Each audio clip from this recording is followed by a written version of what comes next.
Hello students, let us study radicals. So what are radicals?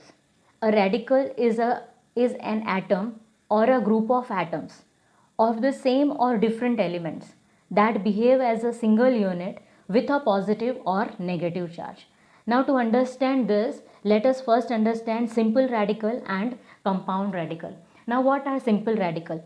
Simple radical is made up of an atom only.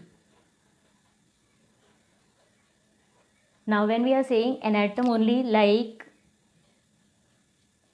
Na plus, K plus, Cl minus, Br minus, O2 minus. So these are all simple radicals. Now why are we calling this as simple radicals? Because as we said that a radical is an atom. So here these are atoms only, but atoms have charge, so positive or negative charge on them. So radicals can be an atom which consists of charge, okay, and group of atoms also.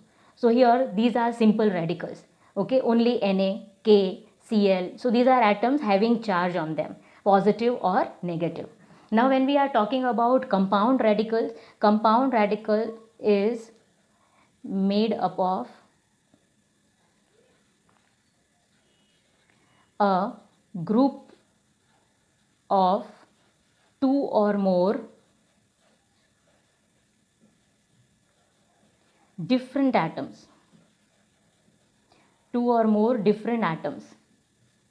like NH4 plus, okay, we have several examples: SO4 2 minus sulfate, CO3 2 minus carbonate, NO3 1 minus nitrate, and so on. There are several examples of this compound radicals. Now see, compound radical, when we are saying a group of two or more different elements. Now two or more, here we see nitrogen and hydrogen. So there are 4 plus 1, 5 elements in this and consist of charge. Now two or more, let us take one more example here: dichromate, okay, illuminate. So these are so many examples over here, which you will see they are group of two or more different atoms, and they consist of charge. Now only one we have positively charged radical, that is ammonium, and rest are all negative. So one example of here compound radical which is positive, and rest of the compound radicals which are negative, right? So these are simple and compound radicals. Now to understand what a basic and acid radical, let us first take one example here. See, let us say an acid, when reacts with a base, it will produce salt and water. To produce salt and water, and this is called neutralization reaction. So let us take example over here: KOH, potassium hydroxide, is a base, and when it reacts with HCl, it gives us potassium chloride plus water. What is this? This is a neutralization reaction, and I think most of the students must be aware of neutralization reaction, right? Now see, this is base, okay, potassium hydroxide. This is an acid, this is salt, and plus water. So base plus acid, salt plus water. Now in the formation of potassium chloride, the potassium radical, here this will say, this in this potassium radical, right, has been contributed by base. See, from this base you are getting this K plus, okay. So this is known as basic radical. So we will say that the basic radical, the radical which is the radical, we can say, which has been contributed by the base, are known as basic radical here. Like in this case, in KCl, it is K plus is the basic radical, right? Now here you see chloride. Now we'll talk about this acid radical. So in this case, while the chloride radical has been contributed from this HCl, See here HCl. So from this HCl, this chloride radical is formed. So this is known as acid radical. See this chloride radical, right? So we will say that the radical which has been contributed by the acid. Okay, we can also say over here this is a basic, so we are calling it as basic radical. The radical which has been contributed by the base, okay, is called basic radical, right? And the radical which has been contributed by the acid is called acidic radical, right? So these are the definition of basic radical and acidic radical. So here from this equation we have understood basic and acidic radical. Now let us understand radicals are of two types, right? Basic or positive radical and acidic or negative radical. Now in this case only the salt is formed, right? So when we say that when a salt, let us take HCl. So when the salt is dissolved in water, it splits up into positive ion and a negative ion. So it splits up into its constituent radicals, and the basic radical are found to carry positive charge. Okay, so this we can call it as a basic or positive radical, right? And here the other one we are getting it from this only salt, the negative radical, right? So the other part is acidic radical, okay, carries a negative charge. So it is known as, this one is known as acidic radical, acidic, or we can also call it as negative radical, right? This acidic radicals are also known as anions.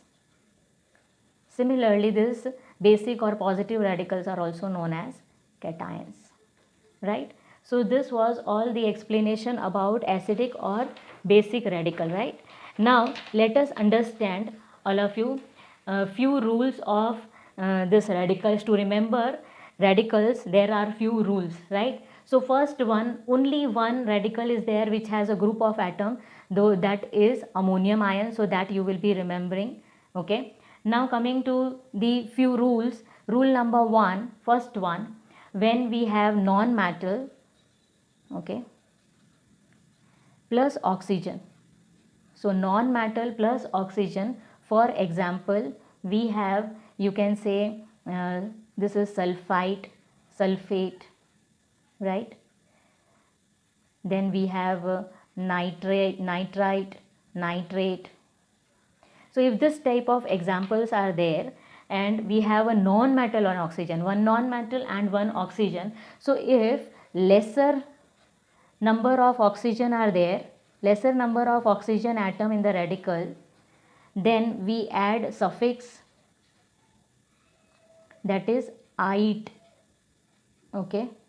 Like SO3 is known as sulfite. For example, SO3 2 minus, we call it as sulfite. Then NO2 1 minus is known as nitrite, right? PO3 3 minus is known as phosphite. Now if more number of oxygen atoms are there, then we add suffix as ate, okay? So this is 8. Now for example here sulfate, SO4 2 minus, so we call it as sulfate. Now look at this two, sulfite, SO3 1 oxygen less than 8, okay? So here if more number of oxygen atom, then it will end with 8, and less number of oxygen atom in from this, okay, in comparison to this, then it is ite. Now nitrite, so NO3 1 minus is nitrate. So again here one oxygen is less than this, and then we have PO4 3 minus is phosphate. So phosphite, phosphate. So this is one rule which will make you easy to remember this. Now rule number 2 is hydrogen plus radical. If any radical has hydrogen in the beginning and we add prefix bi or hydrogen we add, right? So now to understand this, let us take example HCO3 minus, HSO4 minus, okay, HSO3 minus. So these are the example. And how do we name it? H is there, so we put bi, so here bicarbonate. So this CO3 is carbonate, so bicarbonate. This is bisulfate, okay, this is bisulfite, right? Or you can call it as here hydrogen. Instead of bi, you can also say hydrogen carbonate. Here hydrogen sulfate, and here we can say hydrogen sulfite, right? Now rule number 3 is here non-metals, if alone are there, only non-metals, nothing else along with that, non-metal alone, okay. So these are all negatively charged. We put prefix, sorry, not prefix, we put suffix as ide, okay.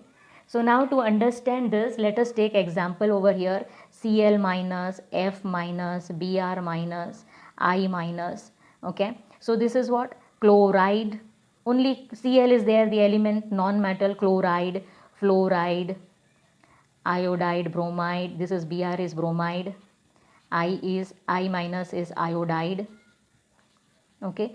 Then we have some more, say S2 minus, O2 minus, N3 minus, okay, C4 minus. So we are calling this as sulfide, oxide, nitride,